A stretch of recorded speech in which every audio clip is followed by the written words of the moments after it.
dimanipulasi Belanda. Ini fakta. Makanya tidak heran seumpama mereka yang mengaku Habib itu suatu ketika ngomong bahwa keturunan Wali Songo itu putus.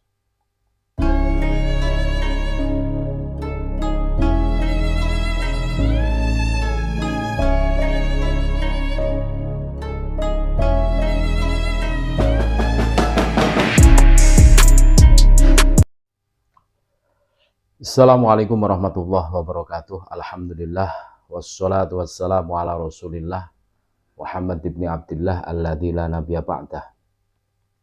Allahumma shalli wa sallim ala sayyidina Muhammad wa ala ali sayyidina Muhammad, amma ba'd.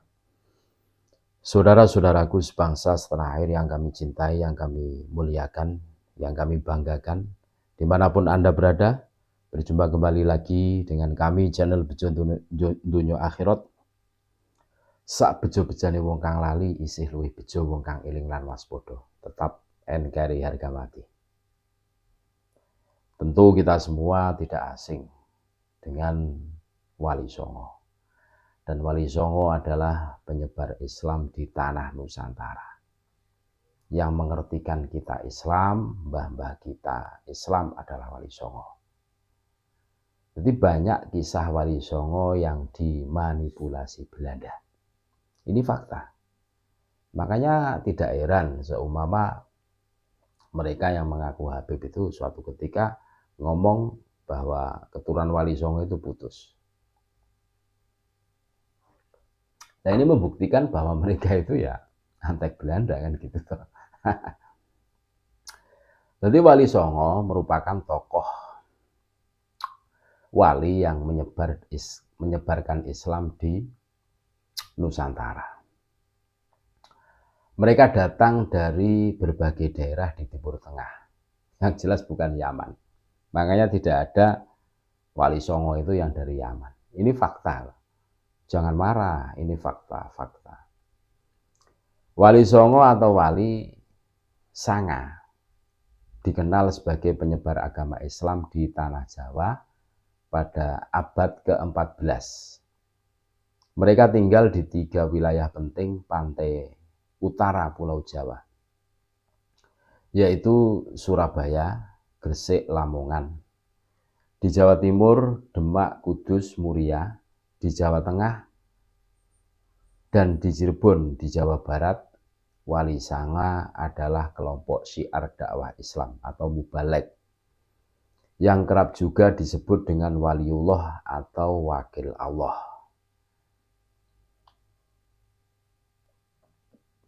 Adapun kata Songo atau Sanga berasal dari bahasa Jawa yang berarti 9. Sehingga Wali Songo berarti wali 9. Artinya seperti itu.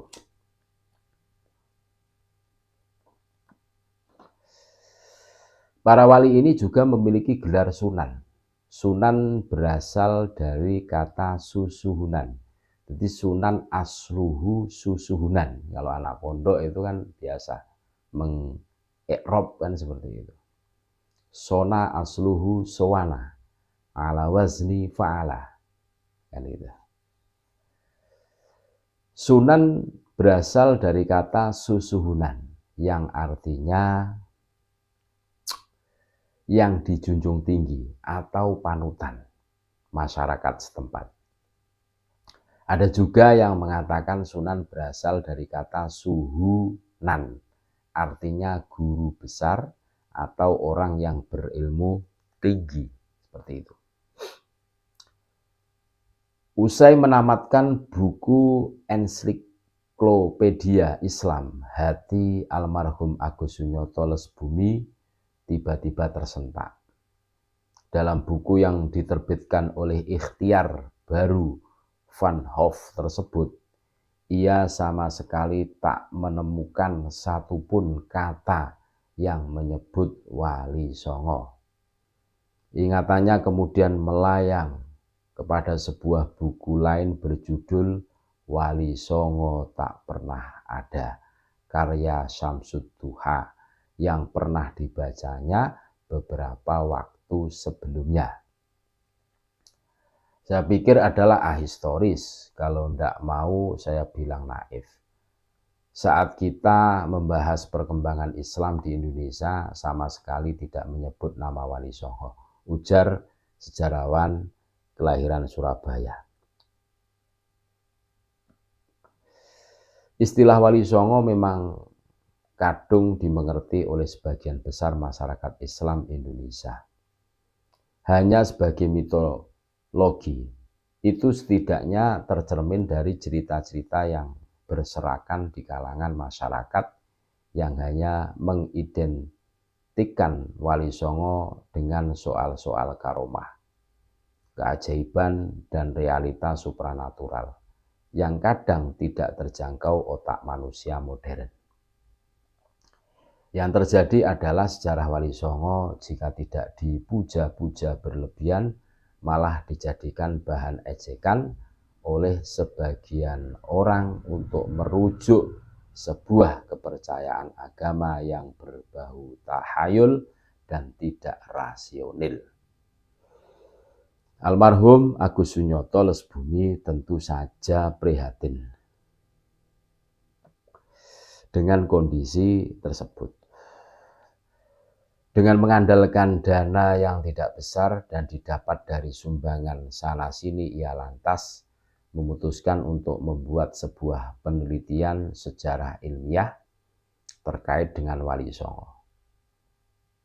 Beberapa tahun kemudian jadilah penelitiannya tersebut menghasilkan sebuah buku yang diberi judul Atlas Wali Songo, terbitan Pustaka Iman Mizan Group pada 2012.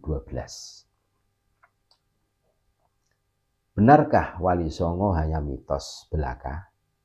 Bagaimana sesungguhnya kisah sejarah Wali Songo, lelaki yang selama ini disebut-sebut sebagai para pionir Islamisasi di Tanah Jawa dan Nusantara itu?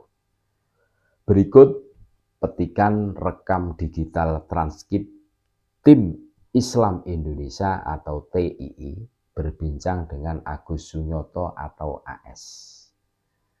TII, Mas Agus, saya mendengar penulis buku ini. Mas Agus, saya mendengar penulisan buku ini berawal dari kekesalan Anda saat mengetahui sebagian masyarakat Islam tidak mengakui eksistensi Wali Songo dalam sejarah Islam di Indonesia. Benarkah itu? AS, kesal sih enggak. Saya cuma ingin meluruskan bahwa kenyataan sejarah justru membuktikan bahwa setelah 800 tahun penyebaran Islam di Nusantara mengalami kemandekan dan tidak bisa diterima secara luas, justru di era Wali Songo lah Islamisasi bisa berjalan secara masif. Ini kan realitas sejarah yang membuktikan bahwa Islamisasi itu adalah hasil jerih payah Wali Songo. TII, memang menurut kepercayaan Anda, Islam kapan sih datang ke Indonesia? AS, sudah sejak tahun 674 Masehi, Islam sudah menginjakkan kaki di Jawa. Itu didasarkan pada berita yang disampaikan orang-orang Cina di era dinasti Tang yang menyebut tentang kehadiran orang-orang Tazi Arab di kerajaan Kalingga yang dipimpin oleh Ratu Sima. Orang-orang Tazi yang mayoritas adalah para pembisnis itu sangat kagum dengan kondisi Kalingga yang walaupun belum mengenal Islam, tapi situasinya aman sejahtera. TII, mereka lantas menyebarkan Islam. AS, iya, tapi bisa disebut kurang berhasil. Mengapa? Bisa jadi itu terkait dengan cara penyampaian mereka yang kurang memperhitungkan kondisi sosial budaya setempat, sehingga orang-orang Jawa kurang tertarik kepada Islam. Situasi tersebut berlangsung sampai 800 tahun lamanya. TII, kemunculan Wali Songo memecah kebuntuan tersebut? AS. Ya, betul sekali. Karena Wali Songo sangat paham dengan kultur sosial yang berlaku di kalangan masyarakat Jawa, menjadikan dakwah Islam yang mereka sampaikan diterima secara baik. Mereka masuk bisa lewat wayang, kidung-kidung lokal yang dimodifikasi dengan substansi Islam. Ya, banyaklah hal yang membuktikan bahwa dakwah yang mereka lakukan sangat fleksibel, sehingga tanpa harus kehilangan substansinya, orang merasa tertarik dengan Islam. TII. Jika betul Wali Songo adalah fakta sejarah, lalu mengapa muncul pendapat yang menyebut keberadaan mereka hanyalah mitos belaka? AS. Awalnya itu karena politik Belanda. Pasca Perang Diponegoro 1825-1830, Belanda sangat fobia kepada hal-hal yang berbau Islam dan tarekat. Karena itu dimunculkanlah bahwa seolah-olah Islam adalah kekuatan yang tak jelas asal-usulnya dengan menciptakan berbagai cerita-cerita mitos. Jadi ya pemitosan Wali Songo itulah Belanda. Paham kan? Nah, TI, apa usaha nyata dari Belanda untuk membuat Wali Songo terahistorisasi di Nusantara? AS, ada sebuah kitab yang bernama Babat Kediri. Ini kitab dibuat tahun 1832, 2 tahun setelah Perang Diponegoro berakhir. Ceritanya, seorang jaksa pribumi bernama Porbo Wijoyo mendapat proyek dari Residen Kediri yang Belanda totok untuk membuat sebuah cerita yang mengecilkan peran Wali Songo. Lantas sang jaksa membayar seorang dalang yang entah bagaimana ia lalu kesurupan.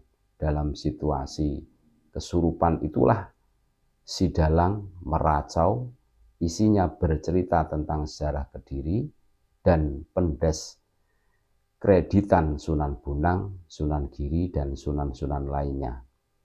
Isi racauan inilah yang kemudian dicatat oleh sang jaksa dan dijadikan kitab berjudul Babat Kediri.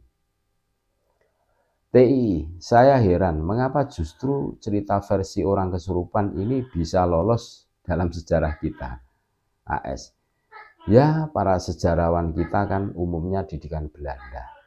Yang kata Belanda benar, ya benar juga kata mereka. Termasuk racauan orang kesurupan. Kalau datangnya dari Leiden, ya itu jadi sejarah. TI, beralih kepada konflik Syekh Siti Jenar vs Wali Songo, itu benar-benar terjadi? AS, sebetulnya sih yang berkonflik itu bukan Syekh Siti Jenar lawan Wali Songo, tapi Siti Jenar vs Sultan Trenggono, anaknya Raden Fatah, yang pendiri Kesultanan Demak itu. Ceritanya, Siti Jenar yang didikan di Baghdad, hubungan penguasa dan rakyat sangat egaliter. Itu merasa jengah melihat orang-orang Jawa begitu feudalnya, hingga memperlakukan para penguasa layaknya Tuhan.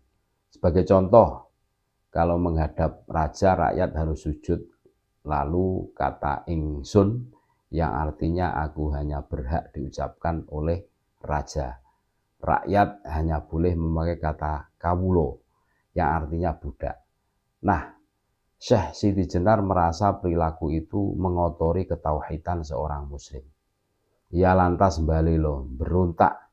Caranya dengan sengaja mempraktekkan kata ingsun untuk dirinya dan para pengikutnya, serta menolak mentah-mentah untuk bersujud kepada raja dalam perspektif politik Sultan Trenggono.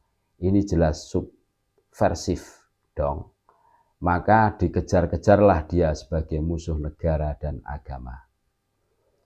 TIE, katanya Syekh Siti Jenar tertangkap lantas dipancung. AS, enggak benar itu. Pemancungan itu cuma mitos saja. Yang benar adalah Syekh Siti Jenar lantas disembunyikan oleh Sunan Gunung Jati hingga ia wafat biasa di Cirebon. Lah, dia kan orang Cirebon, TII. Terakhir nih Mas, orang kita biasanya kalau menganalisa sejarah menggunakan konsep mitos logos yang dipakai oleh para bule untuk menganalisa sejarah mereka. Dalam kasus Wali Songo ya, ini menurut saya tentunya tidak tepat menggunakan konsep itu sebagai pisau analisa sebagaimana menurut Mas Agus AS. Mitos logos itu kan produk modernisme. Sangat tidak relevan jika itu dipakai sebagai pisau untuk menganalisa sejarah kita yang pemahamannya sering berbeda dengan Barat. Jika dipaksakan, kita akan menjadi orang-orang yang disebut Derrida. Maksudnya Jacques Derrida, filsuf postmodernisme asal Prancis, sebagai korban logosentrisme. Itulah percakapan TII dan almarhum Agus Sunyoto, bahwa Belanda dan antek-anteknya yang berusaha mengaburkan sejarah Wali Songo. Jadi jelas lah. Karena Belanda fobia terhadap perlawanan Diponegoro. Jadi jelas. Terima kasih. Tetap NKRI harga mati. Assalamualaikum warahmatullahi wabarakatuh.